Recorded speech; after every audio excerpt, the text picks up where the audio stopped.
नगर परिषद बिलेरा में संगीतमय श्री राम कथा एवं श्री राम महायज्ञ का भव्य आयोजन किया जा रहा है। हम आपको बता दें कि यह आयोजन 26 फरवरी से शुरू हुआ था और 3 मार्च को इसकी पूर्णाहुति होगी, यज्ञ की पूर्णाहुति होगी। साथ ही साथ श्री राम कथा का 7वां दिन रहेगा, मतलब कल अंतिम दिवस रहेगा। आज 6वें दिवस की कथा सुनने सैकड़ों हजारों की संख्या में श्रद्धालु पहुँचे हैं और उन्होंने कथा का श्रवण किया है। नगर परिषद बिलेरा में 25वीं वर्षगांठ श्री देव जानकी रमण बड़ा मंदिर पर माता जानकी और प्रभु श्री राम की मनाई जा रही है। 25 वर्षों से निरंतर यहाँ पर श्री राम कथा एवं श्री राम महायज्ञ का आयोजन हो रहा है। श्री राम यज्ञ का आयोजन जो कि यज्ञाचार हैं उसके सालक राम पाठक खेजरा वाले यह यज्ञ का आयोजन करा रहे हैं और कथावाचक हैं पंडित श्री आचार्य दिनेश उपाध्याय जी महाराज श्री वृंदावन धाम वाले। यह कथा का वाचन कर रहे हैं, श्री राम कथा का वाचन कर रहे हैं और हजारों सैकड़ों की संख्या में श्रद्धालु यहाँ पर सुनने के लिए आ रहे हैं। आज कथा का 6वां दिवस था और कल अंतिम दिवस होगा। श्री राम महायज्ञ का पूर्णाहुति होगी, साथ ही साथ श्री राम कथा की जो है वह समापन दिवस रहेगा। कल यहाँ पर सैकड़ों हजारों की संख्या में श्रद्धालु पहुँचेंगे। हम आपको बता दें कि नगर परिषद बिलेरा के श्री देव जानकी रमण बड़ा मंदिर पर 25वीं वर्षगांठ पर यह कार्यक्रम आयोजित हो रहा है। लगातार 25 वर्षों से यहाँ पर श्री राम महायज्ञ एवं श्री राम कथा का आयोजन होता आ रहा है। यह जो कथा है यह 26 फरवरी से शुरू हुई थी और इसी दिन यज्ञ भी शुरू हुआ था। साथ ही साथ इसकी यज्ञ की पूर्णाहुति 3 मार्च मतलब कल होगी और साथ ही साथ श्री राम कथा का समापन भी यहाँ पर हो जाएगा। 7 दिवसीय चलने वाले इस महायज्ञ एवं श्री राम कथा में मेले का भी आयोजन हो रहा है, जो कि लुत्फ उठाने के लिए दूर दराज से लोग यहाँ पर पहुँच रहे हैं। सैकड़ों हजारों की संख्या में यहाँ पर लोग पहुँच रहे हैं। हम आपको पुनः बता दें कि इस श्री राम कथा के कथा वाचक हैं पंडित श्री आचार्य दिनेश उपाध्याय जी महाराज और यज्ञाचार हैं पंडित श्री सालक राम पाठक जी। यह खेजरा वाले हैं, यह यज्ञ करवा रहे हैं और श्री राम कथा जो कथावाचक हैं पंडित श्री दिनेश उपाध्याय जी महाराज यह कथा का वाचन कर रहे हैं। सैकड़ों हजारों की संख्या में लोग यहाँ पर सुनने के लिए आ रहे हैं। आज मौसम खराब था, पानी गिरा था, तो इतनी पानी गिरने के बाद भी इतने लोग, इतने श्रद्धालु यहाँ पर कथा का श्रवण करने के लिए पहुँचे हैं। और यह जो आयोजन है यह श्री देव जानकी रमण राज मंदिर बड़ा मंदिर पर यह कार्यक्रम हो रहा है।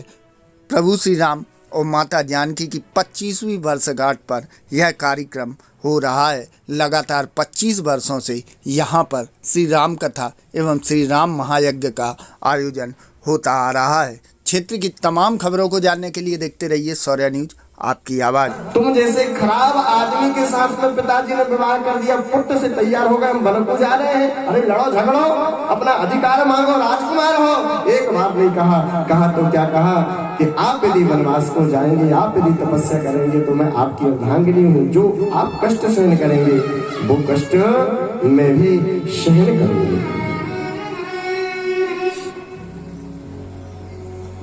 और देवी सीता ने कहा कि जहां मेरे प्राणनाथ वहीं मेरे प्राण, और यदि मेरे प्राणनाथ यहाँ नहीं रहेंगे तो मेरे प्राण भी यहाँ पर नहीं रहेंगे। बोले भक्त वत्सल भगवान के जय। रिश्ते तो हजारों दुनिया में, एक बात का ध्यान रखना कि परमात्मा यदि कोई रिश्ता बनाता है भाई का बहन से, बहन का भाई से, माता का पुत्र से, पुत्र का माता से, और सबसे गहरा संबंध तो मैं मानता हूँ पति का पत्नी से।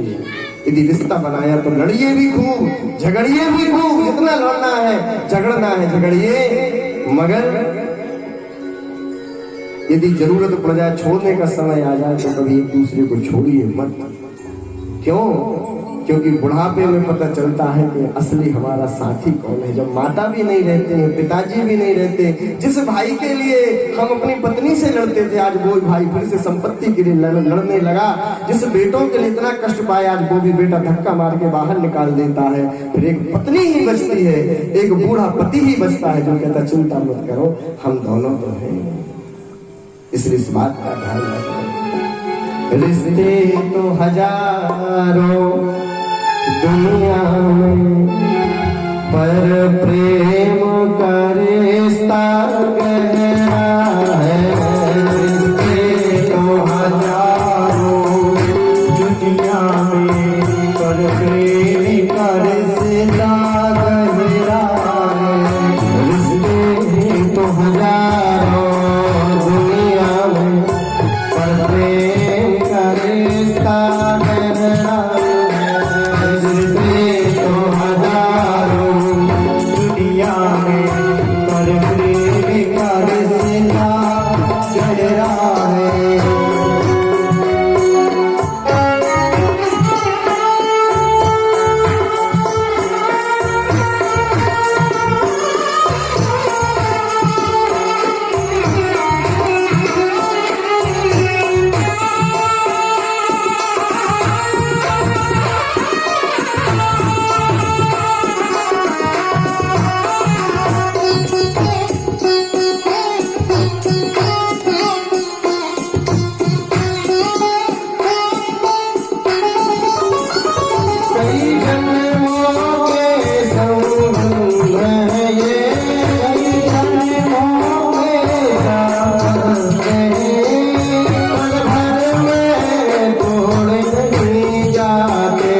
करके 14 वर्ष तक वनवास में क्यों रहे? अब आप लोगों से भी पूछेंगे तो आप लोग भी अपनी अपनी मति के अनुसार जवाब देंगे। बताइए क्यों गए राम जी वनवास?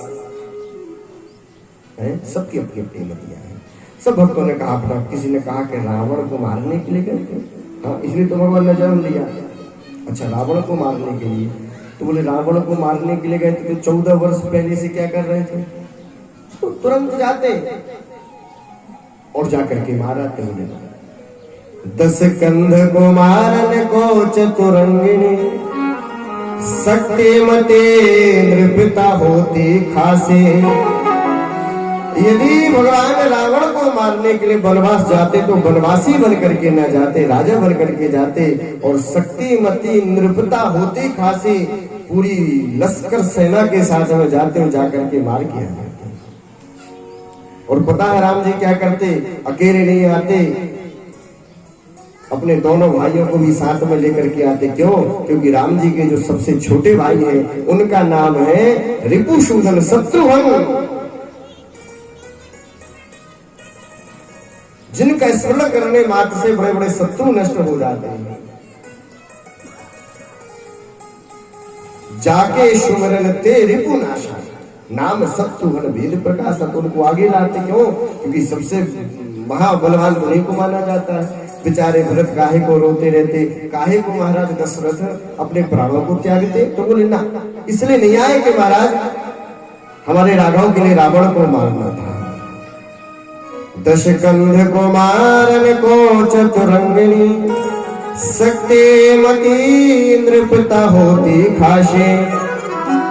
अरे बोले भैया इसलिए नहीं, भगवान इसलिए वन में आए हैं कि वो चाहते थे कि सब संतों पे जाकर के दर्शन करें, सब संतों महापुरुषों को जाकर के दर्शन दें। बोले ये भी गलत है। ऋषि मुनियों के सत्कारण को बहुयज्ञ विधान होते सुख राशि। यदि यज्ञ के लिए आते, संत महापुरुषों के मन को रखने के लिए आते, उनको प्रसन्न करने के लिए आते, तो अपने प्यारे भरत जैसे भाई को छोड़ के नहीं आते। वो तो बड़े संत से भी है। भरत जी को कहते भैया सबसे आगे तुम ही चलो। क्यों? क्योंकि तुम कैसे हो? तुम हो संतों की सेवा करने वाले, तो आपको तो आगे होना चाहिए। आप सबसे आगे रहे, मगर उनको भी नहीं लाए।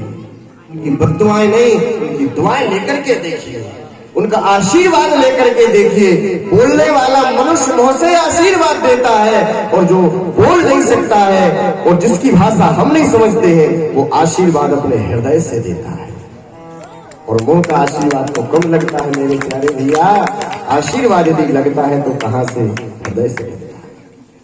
तो सबरी ने वही किया। सब जानवरों को छोड़ करके भाग गई और भाग करके जंगल में रहने लगी। और जंगल में जब गई तो देखा कि यहाँ तो कोई सहारा नहीं, जंगल में किसके यहाँ रहूंगी। संत महापुरुष कोई बिटिया को राखते नहीं है। कौन कन्या को राखे, कौन लड़की को राखे, कौन ऐसा संत जो अपने आश्रम में किसी बेटी को राख ले, स्त्री को राख ले? किसी में इतनी ताकत नहीं। वहीं पर एक ऋषि रहते थे जिनका नाम था मतंग मुनि। मतंग का मतलब हाथी भी होता है। हाँ? तो मतंग जी ने कहा, मतंग जी ने देखा कि हमारे आश्रम के सामने कोई सफाई करता है। हमारे चेले तो बड़े आलसी हैं। हाँ?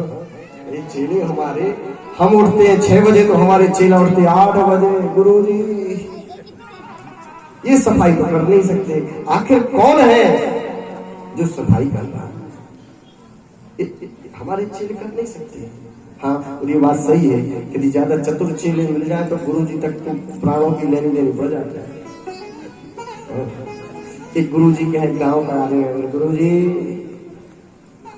गुरु जी, गुरु जी, अब ऐसे भी करें, ऐसे भी करें, ऐसे। गुरु जी ने कही तो 4-5 प्रकार से प्रणाम कर रहा है। नवनी नीच की अति दुखदाई, ज्यादा कोई प्रणाम करे समझ लो मामला गड़बड़ है। गुरु जी ने कहा कैसे चले? बोले गुरु जी हम बड़ा भजन करना चाहते। भजन? तो बेटा भजन करना चाहते तो बहुत अच्छी बात है।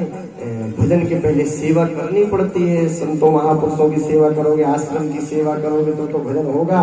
और 25 रोटी तोड़ करके बैठ के, चबाए के, खाए के बैठ गए, वहां के बाद में कहोगे हम सेवा करेंगे। अब पहले भोजन तो पचाए लो, वहां के बाद में सेवा करेंगे। नहीं महाराज, हम तो आपके यहाँ पर रह करके भजन करेंगे। गुरु जी ने कहा ठीक है, तो चलो भाई बढ़िया है, चेला मिल गया है तो थोड़ा घर काम धाम आश्रम का कर लेंगे। दूसरे दिन मारे मारे चेला 12 बजे तो उठे। गुरु जी आज गलती है कि कल तक फिर को 4 बजे उठ जाएंगे। ठीक है, कोई बात नहीं बेटा, अब चलता है, एक आध दिन गलती हो जाती है। अब बैठ गए माला लेकर के। बोले बेटा माला बाद में लेना, पहले सेवा कर लो। वहां से तो सोच के आए कि आज थे कि कुछ नहीं करना पड़ेगा, आराम से बनेगा, सुखाएंगे। देखो अपने आश्रम में व्यवस्था, क्यों अपने आश्रम में व्यवस्था 2-3 माताएं अपने गांव की बड़ी सेवा करती हैं। हमने देखा हमारे बलहरा में माता जी आ जाते हैं, एक छोटी बेटी आ जाती है, वो तो आकर के ऐसा भोजन बनाती, हमें तो लगता है ऐसा भोजन तो पूरे जो भोजन इतना स्वादिष्ट भोजन बनाती है कि बड़ा, हमें तो 2 रोटी ज्यादा खानी पड़ती है। और फ्री का मिल रहा है, क्यों? हाँ, तो कुछ तो यही सोचते कि बाबा है, महात्मा है, फ्री की रोटियां तोड़ रहे हैं। उसने सोचा कि फ्री का मिलेगा, खाएंगे। तो गुरुजी ने कहा बेटा सेवा करनी पड़ेगी पहले, बाद में तुम्हें भजन में मन लगेगा, दूसरा तुम्हें भोजन तो बाद में मिलेगा, पहले सेवा करनी पड़ेगी। ठीक है गुरुजी, आप थोड़ा उड़ा जो कहेंगे तो कर लेंगे। अब चेला बात होता था। तो गुरुजी ने कहा बेटा एक काम करो, आज मौसम खराब हो रहा है, तो ठीक हो गया मगर हो रहा है तो ज्यादा व्यवस्था तो अपनी है नहीं, टूटी सी झोपड़ी है, एक काम करो झोपड़ी पर चढ़ के थोड़ा सुधार करो। गुरुजी क्षमा करना गुरुजी। अरे बोले भैया कि हम तुझे बंदूक मार दी, गुरुजी कर रहा है। गुरुजी आप हमसे कह रहे झोपड़ी सुधार, तो आप तो जानते हो आप नीचे और मैं ऊपर चढ़ जाऊं, मेरे चरण आपके सिर पे आ जाएंगे, दूसरा काम करवा लो। गुरुजी मैं ये नहीं कर सकता हूँ, ऊपर मैं चढ़ ही नहीं सकता हूँ। और कृपा करके आप झोपड़ी संभाल लो। गुरु जी ने कहा ठीक है। हम तो समझ रहे थे चेला मिला है तो हमारा भी बाप मिला।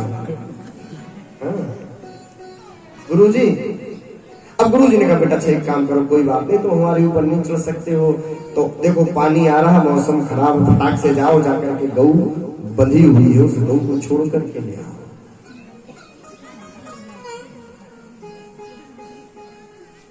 गुरु जी अरे बोले कि क्या गुरु जी कर रहा, गाय छोड़ दे ला।